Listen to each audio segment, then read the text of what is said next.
님의 말씀은 오늘은 전도서 7장 13절 14절 고린도후서 12장 7절에서 10절까지 이렇게 봉독하겠습니다. 먼저 구약성경 전도서 7장 13, 14절 같이 봉독하겠습니다. 954쪽입니다. 구약성경 954쪽. 같이 한 목소리로 봉독해 봅시다. 다 찾으셨죠? 13절 14절 시작. 하나님의 행하시는 일을 보라. 하나님이 굳게 하신 것을 누가 능히 곧게 하겠느냐. 형통한 날에는 기뻐하고 공고한 날에는 생각하라. 하나님이 두 가지를 병행하게 하사 사람으로 그 장래를 능히 헤아려 알지 못하게 하셨느니라. 그 다음에 고린도후서 12장 7절 신약성경 298쪽입니다. 봉독하겠습니다. 여러 계시를 받은 것이 지극히 크므로 너무 자고하지 않게 하시려고 내 육체에 가시고 사단의 사자를 주셨으니 이는 나를 쳐서 너무 자고하지 않게 하려 하심이니라.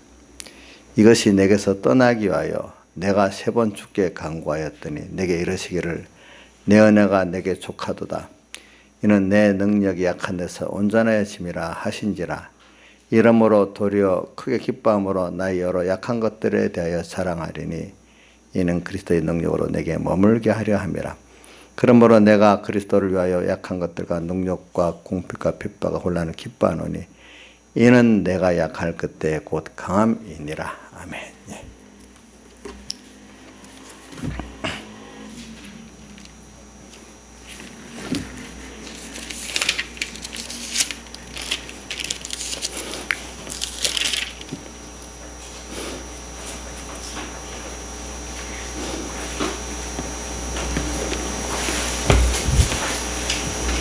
오늘 이 말씀 올해 주일 오후 말씀하고 연결해서 다시 책임져라면서 말씀 전가하겠습니다. 주일날 오후에 이렇게 했죠. 자, 겸손의 은혜를 받아가지고 세례 성공을 하자.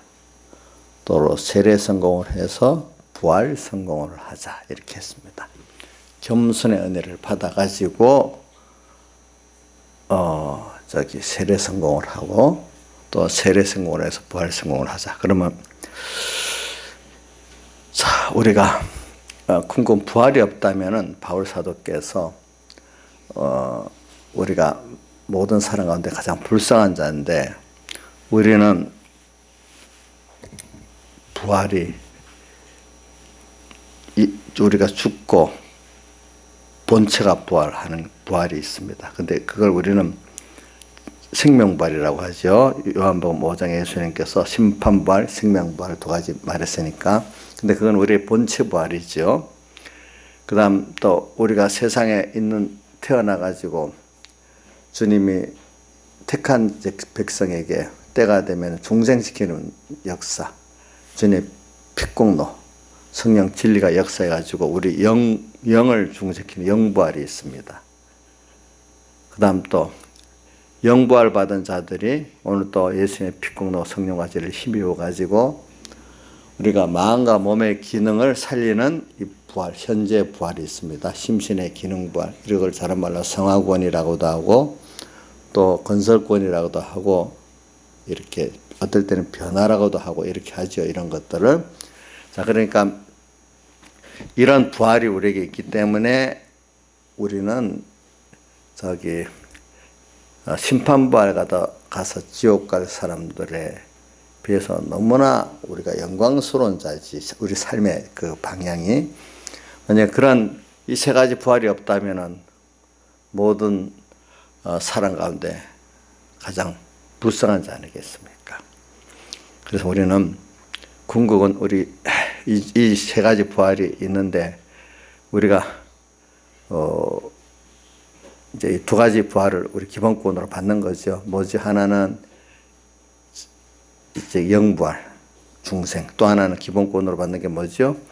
우리가 나중에 본체, 몸과 마음의 본체가 부활할 때 생명 부활을 받잖아요.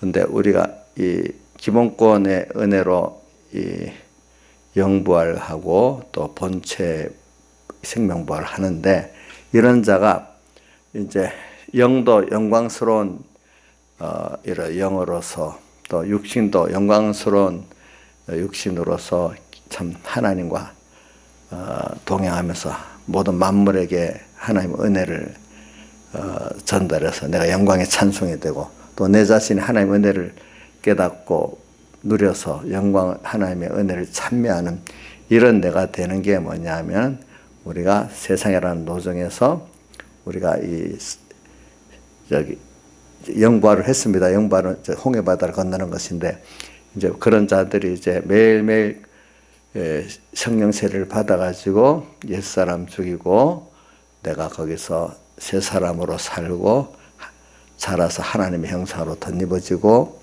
또 하나님으로 부해지고 하나님과의 생명의 연결이 더 견고해지는 이런 내가 되어지는, 이것이 우리가 지금 받아야 돼. 우리 힘쓰는 부활이에요. 우리 힘쓰지 않아도 오는 부활은 두 가지지요. 영부활하고 나중에 죽은 다음 후에 부활하는 몸과 마음의 본체, 이 생명부활은 힘쓰지 않아도 되는데, 오늘 우리가 지금 힘쓰는 것은 오늘 현재 영부활 받은 내가 주님 피국노와 성령과 진리를 힘입어 가지고 매일 성령 세례를 받으면서 로마서 6장 8절 말씀같이 주와 함께 죽으니까 주와 함께 살 줄을 믿노니, 주님과 함께 사는 이 부활을 우리가 소망하기 위해서 지금 살고 있는데, 그 부활이 이루어진 것만큼 우리가 앞으로 하나님 앞에 갈 때 영광된 부활을 하게 되고,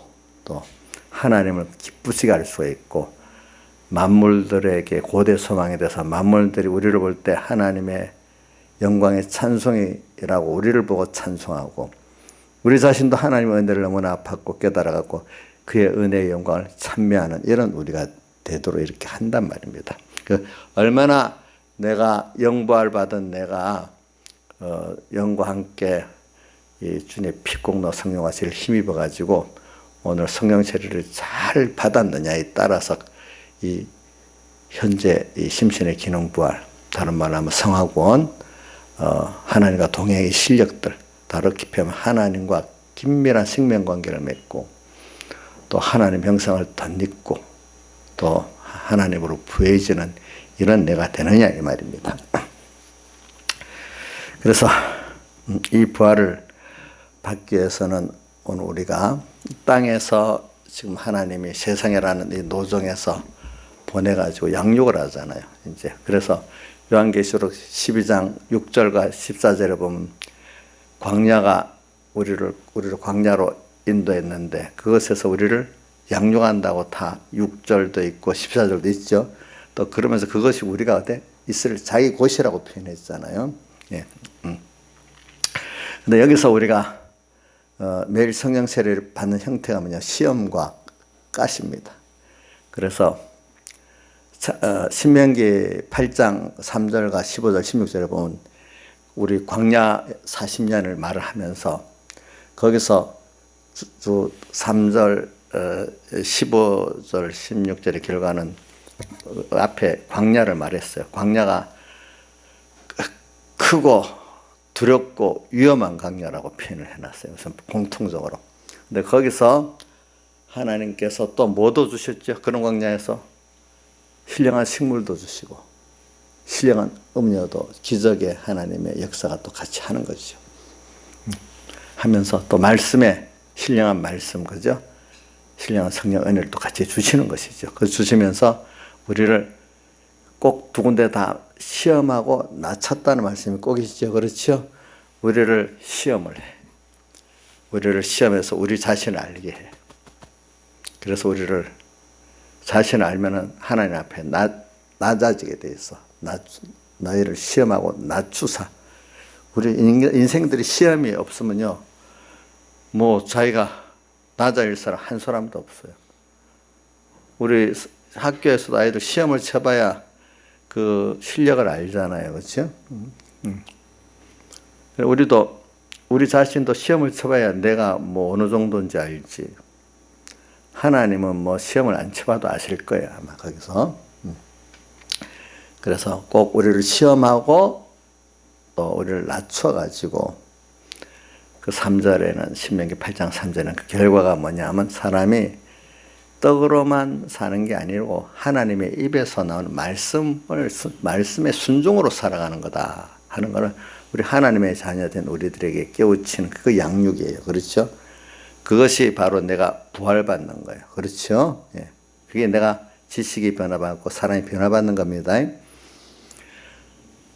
그 다음에 또 보니까 15절 16절에는 마침내 너에게 복을 주기 위해서 그랬다. 또 이렇게 말씀해요. 그 복이 세상 말하는 이런 썩어질 안락의 이런 복이 아니에요. 우리 복은 영원히 모든 존재도 같이 만물고대 소망이 되고, 그죠? 우리 세상은 제로게임이라 내가 좋으면 남이 나쁘고 이런 게 세상을 제로게임이랍니다. 근데 세상은 내가 좋으면 남이 나쁩니다.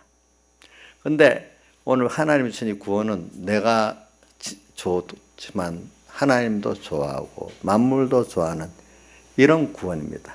예. 그래, 이런 복을 우리에게 주시기 위해서 주님께서, 그리고 또 썩어질 복이 아니라 영원한 복을 주시기 위해서 그렇다 이렇게 말했습니다. 그래, 그러기 위해서 우리가 꼭 시험을 받아야 됩니다. 저는 오늘 이 본문을 읽은 거는 전도서 7장 13절 14절 읽은 거는 형통한 것과 공고한, 형통 공고 이렇게 표현했죠. 보자. 하나님이 이를 보라. 형통한 날과 공고한 날을 생각하라. 이 두 가지를 병행하겠다. 세상을 살다 보면은 뭐 내 소원대로 뭐 조금 뭐가 형통한 일도 있고 또 전혀 그렇지 않은 공고한 일도 있고 두 가지를 병행을 해서 줬다 이렇게 표현했어요. 근데 그거는 하나님께서 하신 일이기 때문에 하나님께서 굳게 한 걸 누가 바르게 할 자가 어디 있겠냐, 이렇게 하나님은 전능하신 분이라는 거예요. 근데 하나님 하신 일을 보라. 하나님은 전능하신 분을 굳게 한 걸 바로 어떤 인생도 없는데 하나님 인생에 형통도 주고 공고한 날도 두 가지를 병하게 주는 이유가 뭐냐면 미래에 대해서 너희들이 알지 못하고 그래서 하나님께 맡기고 살아가는 인생의 본거를 깨우치고 그 길을 이끌어가기 위해서 그런다는 거예요. 미래에 대해서 인생이 알고 내가 내 인생을 책임진다면 참 비참한 거예요. 자, 우리가 하나님께 내 인생을 맡길 수 있다는 그것 얼마나 그게 복였는지 몰라요. 참 사람이 미래가 없으면요 아무 소망이 없어요. 여러분들 미래가 암울해. 근데 이거 잘못 알면 안 돼요. 어떤 우리 예수 믿는 사람이 하루하루 산다고 하는 거는 주님을 바라보고 나는 모르지만 주님께 순종해서 하루하루 산다는, 미래를 주님께 맡기고 있는다는, 내가 하는 게 아니라 주님 맡긴다는 하루하루 산다는 거지 막 산다는 뜻 아닙니다. 필리핀에 가니까 막 사는 걸 하루하루 이렇게 그렇게 수녀들을 가리킨 거 그렇게 듣고 있더라고 보니까. 우리 성도들 안에도 하루하루 사는 사람들이 많은 것 같아. 내가 보니까. 나경수 씨 하루하루 살아요? 그걸 막 사는 거예요? 그건 하루하루 그때마다 주님께 맡기고 사는 거죠. 미래는 주님이 나를 이끌어간다는 걸 믿고 순종으로서 세상 거는 맡기고 나는 하나님을 따라 순종하면 나머지는 하나님께 사신다 이래 믿고 하지. 내가 뭐 내일의 세상 계획을 세워서 내가 주권자로 세상을 어떻게 세상 미래를 만들겠다 이런 뜻이 아니잖아요. 그렇죠? 그래, 미래를 알지 못하는 거는 뭐냐면 하나님께서, 인생은요 잘난 사람이 못난 사람, 미래를 하나님 없는 사람들은 다 불안해요. 어떻게 될지 인생이 안다고 큰 소리 치지만 아는 사람 없거든요. 그러니까 김정은 같은 독자자일수록 더 미래가 불안하기 때문에 더더 자기의 뭐로 만들어서 인성, 뭐 돈성 뭘 쌓으려고 그래요. 예. 뭐 그거는 보험 드는 것도 다 미래에 대한 그거잖아요. 자, 미래가 없는 것도 암담하고, 그 참 미래가 없는 사람이 소망이 없으면요, 살 의미가 없어지는 겁니다. 그래서 우리 기독자의 제일 중요한 게 뭐냐면 구원에 대한 소망이거든요. 그거를 저는 어려서 깊이 깨달았어. 백익인 목사님 그분 설교도 구원의 에베소 6장에 보면은 구원의 투구와, 근데 에베소 6장에 구원의 투구 말고 다른 데다 보면 구원의 투구는 우리의 소망이라고 또 이렇게 설명이 된 성경이 있습니다. 신약 성경. 아무리 그렇지만 사람이 세상에 소망이 없으면 사람이요, 의욕이 없어져요. 의욕이 없어져요.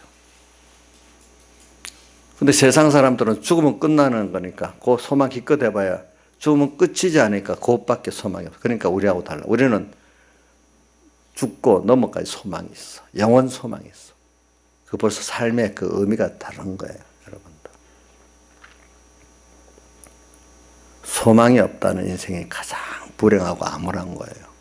근데 그 소망이 세상을 살아보면 어릴 때는 저 산책까지 가볍게 생각하고 요거 하고 한다. 살아갈수록 소망이 보다도 무거운 짐과 불안이 더 가중되옵니다. 잘 보세요, 세상에. 우리 지금 주원이가 제일 소망이 세상적으로 볼 때는 많을 거예요. 미래에 대해서 아직도 절망도 없고 무거운 짐도 모르니까. 주원이 엄마 그런 거 같지요? 이제 믿음 말고 세상적으로 저럴 때는 내가 커서 부자가 되겠고 엄마 집 사줍니다, 차 사줍니다, 해줍니다, 그럴 때는 자기가 마음먹은 대로 세상에 될 줄 알아, 그죠? 근데 가다가 보니까 무거워. 아니야. 그것만 이겨서 도리어 내 자신도 불안해 하는 거 보니까. 그래서 세상에 어떤 권세 위치에 있다고 불안 안 한 거 아니야. 더 불안해. 그거를 지키려니까. 근데 우리가 바꿨어. 내 소망이 주님이야. 주님이 주신 구원이야. 이분과 이분의 구원의 소망을 딱 두고 그분을 바라보고자 하고 나가니까 세상 사람을 보기 전 돈 준비도 안 했고 권세 준비도 안 했고 몸도 건강하지 못한데 저렇게 걱정 없이 배짱 좋게 살고 있지? 이렇게 세상 사람들은 자기는 돈을 그래서 좀 모아놨어. 근데 이 정도인데 이해가 안 될 수가 있어. 근데 예수 믿는 사람으로서 믿음이 있는 사람만 그게 이해가 돼. 믿음 없는 사람들까지도 이해가 안 돼. 그것들이 보니까. 그래서 우리는 그래서 하나님께서 그 뒤에 보면 이렇게 돼 있지. 14절. 하나님이 이 두 가지를 병하게 하사 사람으로 그 장래의 일을 능히 헤아려 알지 못하게 하셨다. 장래는 아무도 아는 사람이 없게 하셨다. 생각지 않게 뭐가 와요? 공고가 오고. 어떤 때는 계속 죽을 줄 알았는데 보니까 또 뭐가 딱 풀려갖고 형통이 왔어. 여러분 그럴 때가 있잖아요, 보니까. 그래서 우리 욥기 23장 10절에는 주님께서 뭐라고 했어요? 욥을 통해서 나의 가는 길을 내가 안다고 해서 오직 주님이 아신다 했어요. 오직 주님만이 아신다 했잖아요, 그죠? 내가 간 길을 누가 안다고요? 오직 주님만이 아세요. 또 야고보서에 내일 일을 너희가 알지 못하는도다 이렇게 표현했잖아요, 그죠? 네. 인생은 정말로 보면 내일 일을 우리가 사실 보면 내일 일을 알지 못하는 거예요. 네. 그러면 알지 못하니까 왜냐하면 공고나 형통이 어떻게 주님이 알아서 공고도 주고 형통도 주는 거니까 우리는 몰라요. 그래서 주님 그렇게 하는 거는 주님만 바라보소.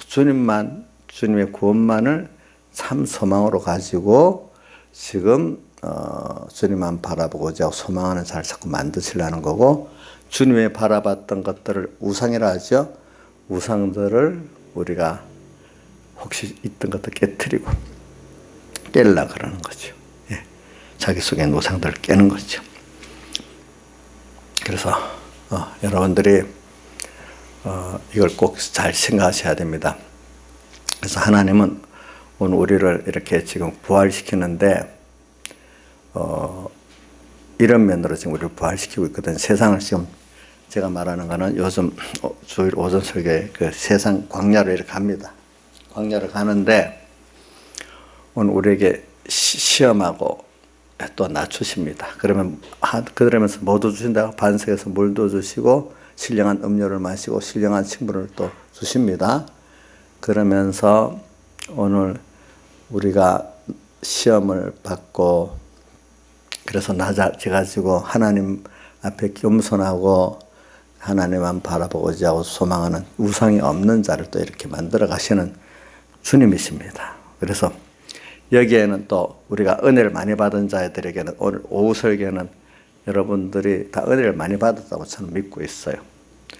그래, 무슨 은혜? 신령한 은혜를 많이 받았어요.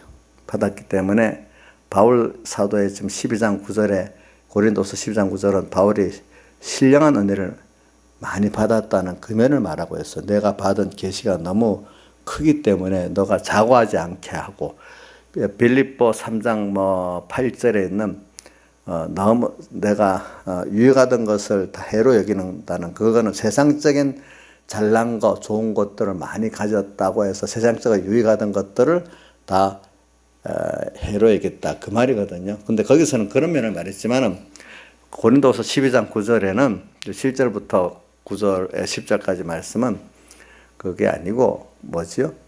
신령한 하나님께 받은 계시라고 했잖아요. 그죠? 신령한 모든 은혜를 받은 것이 너무 많아가지고 그렇단 말이에요. 그래, 오늘 여러분들 보세요. 가난하기 때문에 내가 또 영원한 하나님과 구원을 많이 받게 되지 않았어요? 우리 그 예수님께서 어리석은 부자 비유를 누가복음 12장에 들었잖아요. 뭐냐면 이제 내 영혼아, 이제 곡식도 뭐도 많이 쌓아두고 곡간도 많이 지었으니까 이제 편히 먹고 마시고 쉬자, 놀자 이러니까 그날에 그 영혼을 불러갔다 했잖아요. 사람들이 참 교만한 게 그래요. 뭐가 세상에 잘 돌아가면 그때 됐습니다. 그 다음엔 이제는 먹고 마시자. 그 먹고 마시고 쉬는 거 하나님께서 주시야 먹고 마시고 쉬지. 불러가면 끝장인데 우리가 그렇게 교만할 수 있는 거예요. 알겠죠? 이제 살만하다. 이제 좀 잘 놀아보자. 그래? 내 불러갈게. 이럴 수가 있다는 거예요. 그렇죠? 그래서 저는 나도 그런 종류, 다른 사람들, 성도들을 키우다 보면은 조금 하나님께 공고하게 살았던 사람에 대해서 복을 줘서 좀 뭔가 이렇게 좀 하나님을 바라보고 의지 안 하고도 좀 뭐가 돈도 의지할 만하고 건강도 의지할 만하고 뭐 이렇게 하면은 꼭 뭐가 오는가 하면 꼭 이렇게 예수 믿어야 되냐? 세상도 좀 누리지 되면 안 되겠어? 요게 꼭 100% 오더라고, 사람마다. 전에는 선악과만 먹고 생명과만 먹고 살겠다 했던 사람이 이제는 임의로 먹는 과실 먹어도 되지 않겠어요? 어떤 사람은 죄 그런 거 그런 죄 정도야. 또 이렇게까지 나가는 사람이 있는 거예요. 누가 그랬어요? 다윗이 보니까 남의 아내를 취하고 남까지 죽이고 얼마나 그것까지 나가는 거야 보니까. 저도 그런 걸 많이, 저도 가시 때문에 그래, 저도 가시가 없으면 저도 그런 생각을 하겠죠. 그래, 아니다. 나는 시간도 힘도 오직 주님 거기만 다 쏟고 살아야지. 자꾸 작정합니다. 조금 좀 관광도 좀 다니고 좀 뭐도 좀 여행도 다니고 뭐도 하고 목사님들도 보면요, 누구라고 짚지 않지만 조금 여유가 있으면 그렇게 합니다.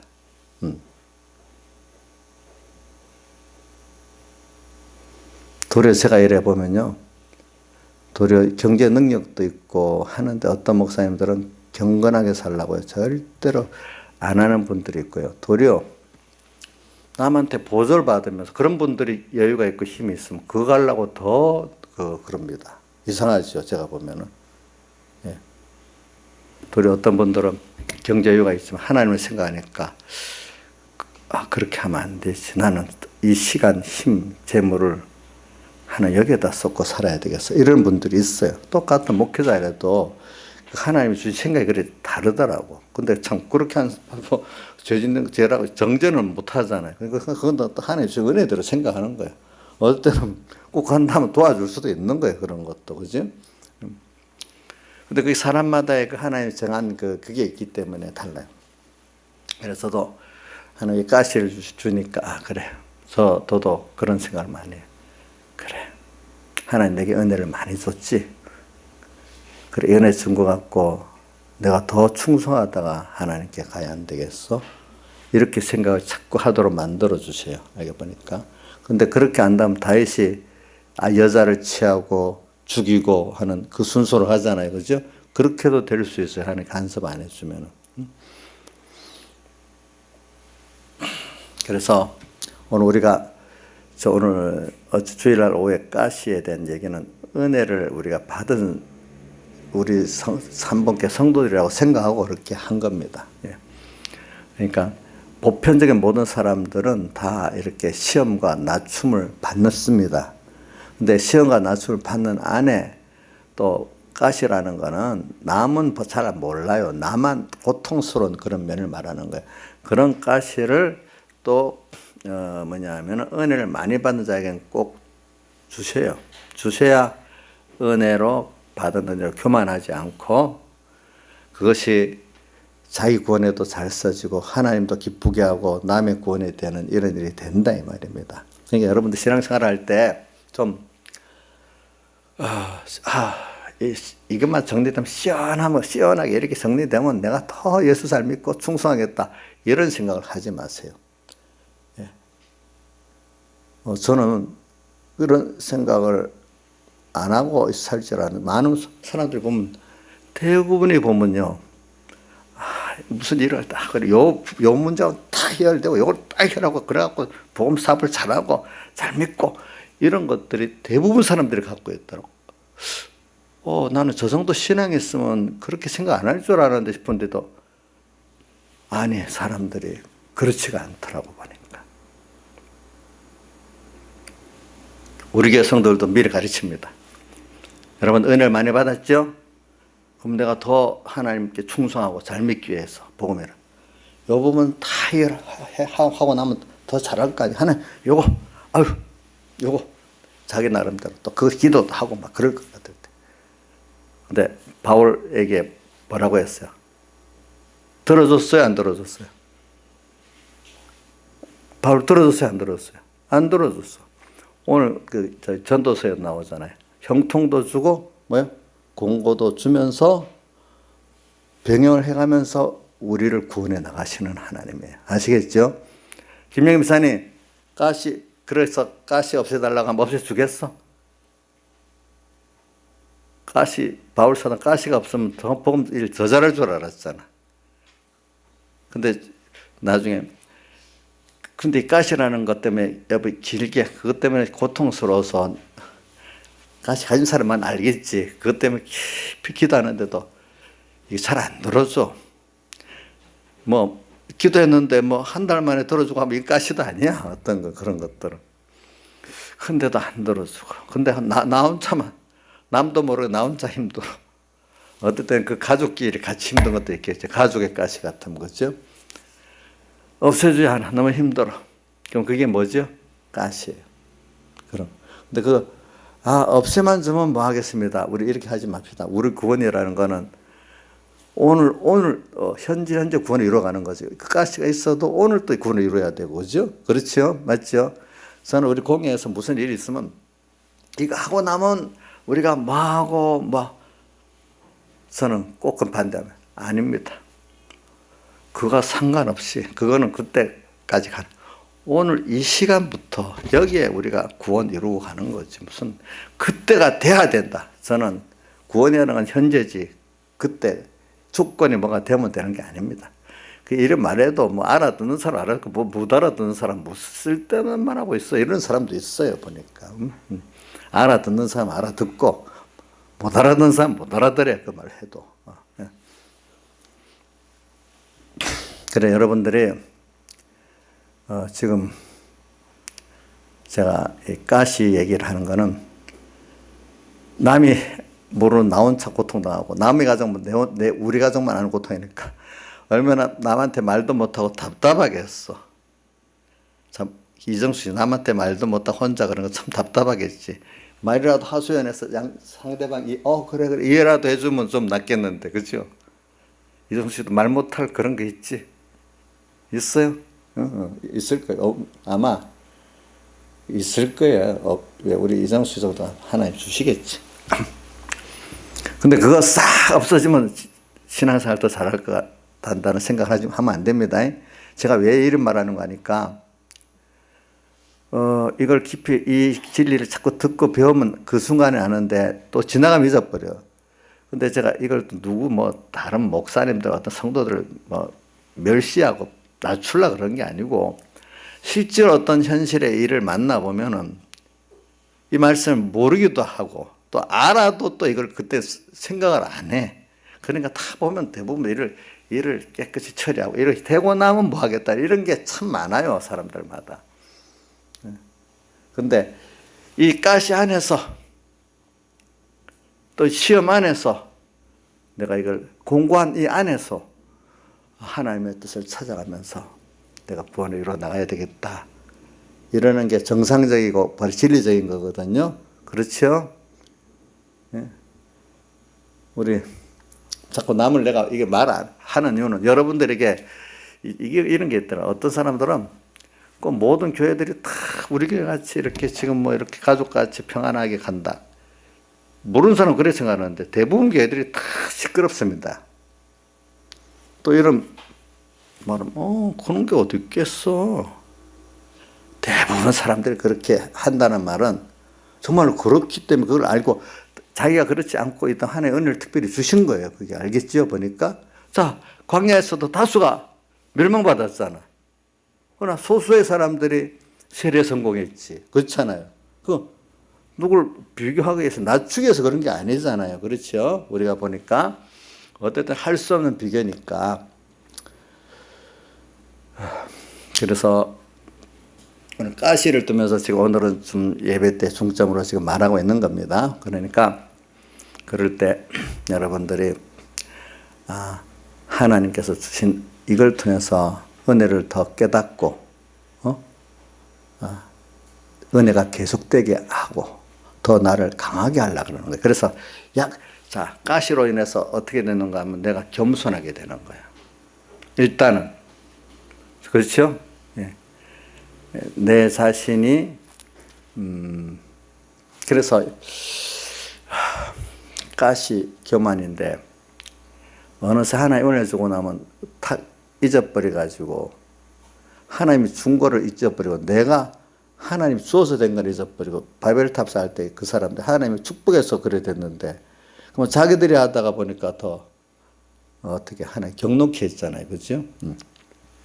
그런 것이 오늘 우리가 모든 사람은 다 교만기가 다 있어요. 원죄가 있기 때문에. 그래서 하나님이 이 육신의 복을 주면 더 교만해. 신령한 복을 받는 사람들이 좀 교만이 덜하긴 덜하지만 그것도 많이 받으면 엄청 교만해져요. 알겠죠? 자, 육신의 신앙이 없는데 육신의 복을 많이 받으면 100% 교만해집니다. 빨리 교만해집니다. 근데 신령한 복을 받는 사람은 믿음이 있어서 좀 받긴 받았는데 그것도 많이 받으면 교만해지게 돼 있어요. 예. 자, 신령한 복은 교만해지지 않는다 생각하면 안 됩니다. 분명히 해집니다. 그것도 왜 우리 바울사도 특히 드러나 있죠. 우리 베드로도 실수를 많이 한 사람이잖아요. 그것도 하나님이 그런 걸 통해서 자기를 겸손하게 만들라. 예수님을 3번 부인하게 만든 것도 겸손히 앞으로 하나님 일할 수 있도록 하기 위해서 대표적인 수제자니까 대표적으로 그 부끄러운 게 있어야 되는 거예요. 자기 부인할 게. 여러분들도 나를 보니까 참 이런 나인데 하나님 나를 구원해 줬거든. 내가 사실은 이렇게 부족하고 약하고 추하구나. 그런데 나를 이렇게 사랑해서 구원해줬구나. 이게 있어야지. 나는 원래부터 의지가 있고 깨끗한 사람이야. 그게 좋은 게 아니라도요. 내가 나를 볼 때 참 그렇게 보이는 게 좋아요. 베드로가 자기 옛날 예수 3번 배반한 것만 생각, 얼마나 참 자기가 아무것도 아니겠어. 그렇죠?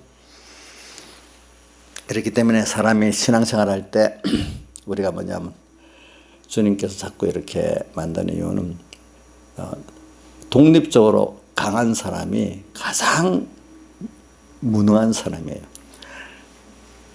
약하기 때문에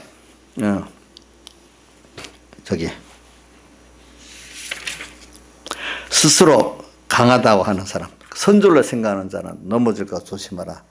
고린도전서 10장 12절. 스스로 하나님 없이 스스로 강하다고 자부하는 자는 하나님이 그거 미워도 하시고 쓰지도 않아요. 하나님 좀 복을 줘서 해놨더니 남이 좀 알아준다고 뭐 좀 가지고 있다고 뭐가 하나님 기도 안 하고 부르지 않아도 뭐 할 수 있는 것 같지. 저도 그게 목회자들은 다 조심해야 되겠더라고. 무슨 일을 할 때 벌써 권위를 주고 뭘 주니까 그분이 말하면 탁 듣고 누구 말은 안 듣잖아요. 어떨 때. 그럼 자기가 능력에서 탁 사람들이 복종하는 것 같단 말이에요. 그동안 하나님 은혜를 줘가지고 하나님 역사가 있어서 복종했는데 계속 그 하나님 은혜를 줘서 그렇게 해야 되는데 어느새 내가 권위가 있으니까 말하니까 순종한다. 이게 돼버린단 말이에요. 사람이 순간.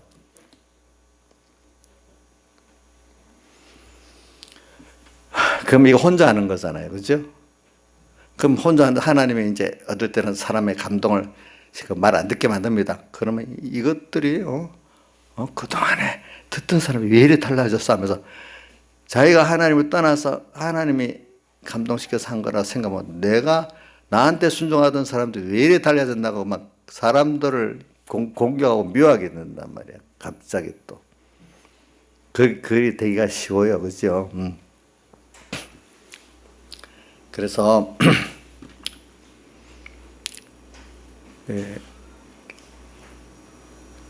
우리는 하나님 은혜를 많이 준 걸 지금 말하고 있는 겁니다. 많이 줄 때 그 하나님이 그래도 작은 데부터 깨우쳐갖고 야, 너 아니다. 항상 작은 데부터 간섭해갖고 너 지금 혼자다. 너 교만하다. 이거 자꾸 보여주셔야 안 되겠습니까? 그죠? 그래서 시편 73편 기자같이 아침마다 징책받고 하루 종일 재앙을 당했다. 왜?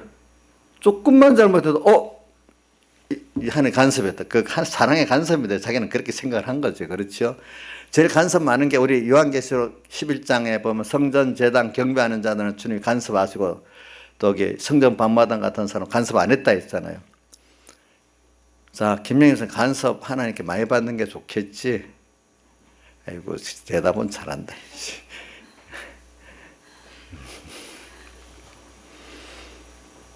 그 시편 13편 기자가 얼마나 힘들었으면 아침마다 징책 하루 종일 재앙을 당한다 했겠어. 근데 결국은 깨달아서 이렇게 하고 내가 그걸 원망한 걸 자기가 너무 짐승같이 우매무지한 자기라고 회개하고 그러면서 이렇게 해서 주님께 가까이 해준 그게 하나님이 내게 복이라고 했어. 그렇죠. 그 바람에 저도 하나님 은혜를 많이 준 사람들은요, 목회자들 같은 그러기가 쉽대도요. 왜? 하나님이 감동시켜서 일을 같이 하게 했는데 하나님이 딱 떠나버려서 그래 일부러 어떤 시험하려고 탁 사람들이 말이 안 듣게 만든단 말이야. 그럼 사람들에 대해서 갑자기 그 이상하게 볼 거 아니야. 자기가 이상해졌지. 자, 이정수 씨, 그 목회자가 이상해졌어. 다른 사람들이 이상해진 거야. 그때는 그 목회자가 이상해졌는데, 근데 그 입장에서 다른 사람들이 이상해진 것 같이 보이잖아. 하나님이 그렇게 했는데. 그러니까 우리 자식들한테도 잘 생각해야 돼요. 내 유괴 자식들한테도. 이것들이, 이러지 말고, 하나님이 지금 나를 보고 이렇게 하는 거 아닌가 이런 것도 생각도 좀 해봐야 돼요. 될 때는. 그죠? 왜? 하나님 잊어버리고 내가 탁 엄마 말 안 들어. 내가 어떤 집사님 전에 보니까 딸 보고 내가 너 때문에 지금까지 살았고 너를 위해서 이혼도 안 하고 너희 아빠하고 살았는데 너가 엄마한테 어떻게 그럴 수 있나. 근데 그대로 지금 얘기하는 겁니다. 옆에서 들었습니다. 그럼 그거 하나님 기뻐하시겠어요? 싫어하시겠어요? 싫어하시겠지. 그러니까 하나님의 은혜로 우리가 산다는 걸. 은혜를 많이 받은 사람은 그걸 자꾸 생각하고 살아야 돼. 근데 그걸 잘하려면 하나님 간섭을 잘 해줘야 돼. 그래서 우리가 그 시편 73편 기자를 생각하면서 우리가 이제 이렇게 사는 거죠. 그 은혜를 많이 받은 사람을 지금 하면서 얘기하는 겁니다. 그래서 작은 데서부터 하나님 간섭해서 교만하지 않게 해주는 게 좋은 거예요. 네, 좋은 거고, 그래 그 성전과 제단과 그 안에 경배하는 자들을 간섭하는 그 내용도 좀 깊이 생각하시고, 또 저기 시편 73편의 기자의 그 뒤에 회개도 좀 생각하시면서 여러분들이 사시면 좋겠어요. 그래서 조금 좀 뭔가 이렇게 살되 내가 마음대로 주님을 잊어버리고 살면 뭔가 좀 부딪히는 게 좀 속도 상하고 좀 힘도 들고 주님 잊어버리고 나면은 그런 것들이 오는 게 정상이지. 그런 것도 없이 뭔가 뭐 마음에 불편도 없이 뭐가 쭉쭉쭉쭉 잘 되는 게 좋은 게 아니에요. 그러니까 뭔가 이렇게 좀 사람이 이렇게 부딪혀야지 겸손해지잖아요. 그렇죠? 근데 거기서 안 된다고 악을 부리고 사람에게 악을 부리고 맞아 일에 대해서 원망 불평하고 이러면 안 되겠죠. 더 악한 거잖아요. 그렇죠? 그럴 때 그 사람이 왜 저러지? 또 저 일들이 왜 이렇게 왔지? 이렇게 하나님의 뜻을 찾아봐야 안 되겠어요. 그죠? 예, 그런 사람이 되길 바랍니다. 그래서 이제 저는 은혜를 많이 받은 사람들은 또 그렇게 해가지고 여러분들이 모든 데서 하나님의 그 음성을 듣고 또 하나님의 역사를 딱 보는 사람이 되면은 크게 교만 안 해줄 수 있습니다. 잠시는 사람이니까 교만할 수 있습니다. 근데 일만 위주로 하고 어떤 일 위주로 하다 보면 엄청 교만해집니다. 일 위주로 하다 보면. 일을 해야 되니까. 하나님 뜻은 하나님은 오늘도 설교하다 내가 생각 들은 말씀 것 중 하나가 하나님은 우리가 어떤 행위나 일을 잘하기를 원하십니까? 하나님 원하는 사람과 인격이 되기를 원하십니까? 한번 여러분 다 배워서 알죠? 하나님 원하는 인격과 사람이 되기를 원하는 거지. 자기들이 말해 어떤 일과 행위를 잘하는 걸 말하는 거 안 하잖아요. 그죠? 네.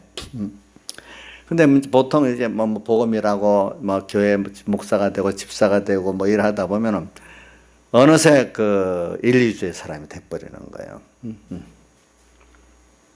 그럼 일을 위해서 하나님 그것도 음성도 못 듣는 거예요. 그래 여러분들 이래가지고 첫째는 우리가 하나님 앞에 은혜를 많이 받을수록 겸손해지기 위해서 제가 먼저 크게 매맞기 전에 이렇게 해야 될 그 말씀을 했습니다. 두 번째는 우리가 이 그 가시를 갖고 얘기한 겁니다. 또 가시를 준 이유가 뭐냐 하니까 약할 때 강함이라. 오늘 이 말씀에 나와요. 10절에 하반에 내가 약할 그때 곧 강한다. 또 9절 하반에 보니까 나 여러 약한 것들에 대해 자랑하리니 또 그리스도의 능력으로 내게 머물게 하려 함이라. 그 다음 9절 중반에 보면 이는 내 능력이 약한 데서 온전해진다. 여기 번역을 할 때 좀 여기 하나님의 능력이 너의 약한 데서 붙이면 좀 확실한데 여기 약한 데서 이 말이 바울의 약한 데서 온전해진다 이 말입니다. 온전해진다 이렇게 말하고 있습니다. 이 말이 뭐냐면 내가 세상을 살 때 내가 약한 걸 알 때 그 사람은 하나님을 바라보고 의지하고 소망하는 자가 되는 거예요. 이럴 때는 세상이 감당치 못할 자가 되는 거예요. 하나님을 모시고 사는 자를 세상에 감당을 못해요. 무슨 말인지 알죠? 내가 약했어. 나는 부족해. 연약해. 그래 우리 성령 로마서 8장 그 26절의 말씀 나도 참 그 참 많이 새겨. 성령이 우리의 연약함을 아시나니 우리 어떻게 기도할 바도 알지 못하는 것을 우리를 대신해서 탄식하면서 기도해 준다. 우리 연약한 걸 다 알아. 하나님은 성령님이잖아요. 성령님 우리 연약한 걸 알아. 기도도 제대로 할 줄 못하는 줄 알아. 기도도 대신해 준다 했잖아요. 그거 보니까 그죠? 그래 우리는 원래가 총체적으로 우리는 연약한 자예요. 부족한 자예요. 그렇죠? 그런 걸 인식을 해야 되는데도요, 여러분들이. 그래, 그걸 인식하려고 하나님이 현실에 시험도 하고 특히 은혜 받은 사람 가시까지 주는 거예요. 그죠? 그러니까, 아유, 큰 소리 쳤다가도, 내가 아무것도 아니네요. 뭐, 돈도 의지할 수, 돈 있는데 돈도 의지가, 있는데 돈이 날아가 버리면, 날아가지 않은데 돈이 의지할 수도 없어, 어떨 때는. 나를 도우려고 사랑하는 부모가 있는데도 부모가 나를 도울 수도 없어. 어떨 때는 있는데도 아무 효력이 없을 때도 있어. 어떨 때는 사랑하는 사람 다 날아가 버리고 돈도 날아가 버리고 이래 할 때도 있고 말입니다. 그런 건 돈도 날아가 버리고 사람도 날아가 버리니까 봐라. 너 내가 주권이다 이것도 보여주고 어떨 때는 돈이 있고 사람이 있는데도 안 되는 거는 그것들도 아무 힘이 없다. 내가 해야 된다. 이걸 보여주기 위해서 또 그러는 거예요. 그런 것들은. 그러면서 이제 우리에게 하나님만 바라보고 의지하고 순종하니까 순종하도록 만드는 거예요. 이제 좁은 문으로 가도록 만드는 거예요. 하나님 한 분만. 그러니까 이렇게 딱 하니까 세상이 감당을 못하는 사람이 되는 거예요. 내 피조물인 내 힘으로 할 때는 세상하고 내가 싸워봐야 결국은 내가 져요. 근데 하나님을 딱 의지하고 나니까 세상이 감당을 못해. 저는 그 히브리 11장에 보면 이런 사람은 세상에 도무지 뭐야? 감당치 못하는 도 내려 나오잖아요. 믿음장에서. 근데 자기가 잘났다고 하나님 없는 독립자. 내가 그렇게 살지 않는데 하나님 없는 독립자 우리가 살면서 모르고 있는 거예요. 주님과 말씀 잊어버리면 하나님은 독립자로 사는 거예요. 알겠죠? 은혜 많이 받은 사람은 은혜 받은 거 잊어버리고 내가 하나님이라면 자기가 하나님이라는 거예요. 하나님 그걸 제일 싫어해. 그걸 불이라 해요. 그 복음 이런 복음 하나님이 주의 이름으로 선지자 노릇하고 귀신도 쫓아냈는데 뭐라고 했어요? 내가 모르겠다 했잖아. 모르겠다 했잖아. 나를 떠나라 했잖아요. 또 둘을 뭐라고 했어요? 불법을 행하는 자라 했잖아요. 이러니까 오늘 우리가 하나님 은혜를 받았는데 잊어버리면 안 돼. 잊어버리면 안 됩니다. 그분 항상 힘있고 그분을 위해 갖고 그분 중심으로 살아야 됩니다. 그렇기 때문에 하나님 없는 독립자 나는 아닌데 이렇게 생각하지 마시길 바랍니다. 은혜를 많이 받은 사람이 하나님 없는 독립자로 살 수가 있어요. 깜빡 주님과 말씀 있고 그동안 해왔던 것대로 살라고 하는 게 대표적인 게 뭐냐 하니까 마태복음 14장에 보면 예수님 제자들이 그 풍랑을 만난 제자들이 거기 나오죠. 가는데 풍랑을 만났어. 근데 그동안 해왔던 신앙 습관대로 오병이의 표적도 보고 막 말씀 은혜도 넘치는 은혜로 충만해서 그래서 이제 배를 써 갔어. 가는데 어느샌가 주님과 말씀 잊어버리고 자기 신앙 습관으로 가니까 하나님께서 그건 아니다. 죽은 거다. 다시 주님과 말씀을 모시고 가는 걸 깨닫게 오시려고 어떻게 이제 풍랑을 일으키는 거예요. 아시겠죠? 그렇죠? 그래. 오늘 우리가 그러기 쉽다고 많은 은혜를 받아놓고 표적도 보고 어느새 처음에 출발을 할 때는 주님과 말씀으로 처음 사랑, 에베소 교회 처음 사랑 같이 갔는데 언젠가는 그만 잊어버리고 습관적으로 하고 그 안에 힘의 운동에서 주님과 말씀 잊어버린 거예요. 어느새 자기가 하는 게 돼버린 거예요. 나중에 일이 되면 자기 자랑이 돼버리잖아요. 그죠? 그런 사람이 되는 거예요. 기독교의 모든 역사가 그래요. 이렇게 처음 주님과 말씀에 은혜를 받았고 하다가 나중에 어느 생각 갔다가 주님과 말씀 잊어버리고 그 습관화돼가지고 그래가지고 그 속에 누가 들어가서 이러냐 마귀가 들어가서 이래가지고 교회 역사가 그게 반복적인 거예요. 알겠죠? 반복적인 거. 개인도 반복적이지만 교회 역사도 반복적입니다. 근데 많은 사람들은 야 그때 하나님이 같이 했던 거니까 지금도 같이 많은 모르는 사람 그 미혹을 받아갖고 그 속에 벌써 하나님 떠나버리고 이 마귀가 들어와서 휘젓고 있다는 거 모르고 과거 주님 같이 했던 그 일이니까 지금도 같이 했지 이렇게 많은 모르는 사람은 착각을 하고 따라가는 거예요. 많은 사람들은 그 밝히 아는 사람들은 그거 보고 안 따라가는 거예요. 그때부터는. 그러면 뭐라 하죠? 왜 하나님이 안 따라오냐고 막 핍박을 하는 거예요. 교권을 가지고 이제는 또. 그래서 우리는 이렇게 가시 같은 어려움이 올 때 내가 약하다는 걸 두 번째 말이다. 교만 안 하고 약한 걸 알면은 더 주님을 바라보고 의지하고 순종하게 되잖아요. 그죠? 그러면 강하게 되는 거예요. 주님으로 오늘 여기 9절 보면은 내 능력이 너 약한 데서 온전해진다. 그 다음 또 하반에 약한 것들에 자랑하는 이유는 그리스도의 능력이 자기가 약한 걸 깨닫고 믿을 때 하나님을 바라보고 의지할 때 주의 능력이 너한테 머문다. 그렇기 때문에 너 자신이 약한 그 자체를 끝나면 안 돼. 약하기 때문에 누구만 바라보고 의지하고 순종하는 거죠. 주님만 바라보고 의지하고 순종하는 이럴 때 강해진다는 거예요. 세상에 감당할 수 없는 사람이 된다는 거예요. 독립자 여러분들 독립자 어릴 때는 너무 몰라서 독립자로 자기가 살려고 하지. 너무 그렇지만 너무 힘들지. 근데 하나님 그 사람들은 그래도 하나님 별로 크게 미워하지 않아요. 근데 하나님 은혜를 많이 받은 사람들이 자기가 뭐 된 줄 알고 살 때 제일 하나님 진노하십니다. 아시겠죠? 보니까 이걸 생각하면서 우리가 지금 살아야 돼요. 그래서 바울이 지금 고린도서 12장 9절에 이 말씀대로 약했어. 이제 약한 사람인 줄 알았는데 그 약함을 가지고 에베소 교회를 에베소를 점령했어. 믿음으로. 그 약함을 가지고 주님을 모셔서 빌립보를 항복시켰어. 그 약함을 가지고 주님을 모셔서 고린도를 점령을 했어요. 또 마지막으로는 자기의 약함을 통해서 가시로 통해서 없었다면 얼마나 교만했겠어. 더욱더 약함을 깨닫고 주님으로 전부를 삼아가지고 주님을 강한 걸 통해서 도리어 로마가 쇠사슬에 매이는 몸으로 바울 앞에 로마가 다 항복을 해버렸어. 이렇게 강한 사람이 돼버렸어요. 그렇죠? 예? 하나님 없이 잘난 거 소용없습니다. 아시겠죠? 이거 하나님이 특별히 은혜 줄 사람들은 특별히 하나님 귀하게 쓴 사람일수록 이렇게 가시로 꼭 간섭합니다.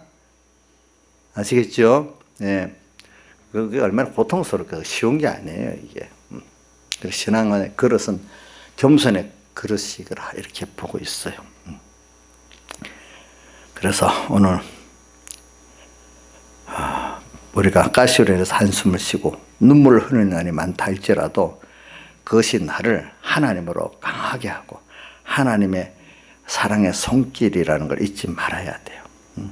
나의 약함을 통해서 하나님부터 오는 능력을 힘입는데 그 능력을 믿고 범사에 감사할 수 있고 항상 기뻐할 수 있는 우리가 되고 주님과 함께 웃고 울고 할 수 있고 주님이 주신 내 목에 십자가도 잘 지고 갈 수 있는 자가 되는 거예요.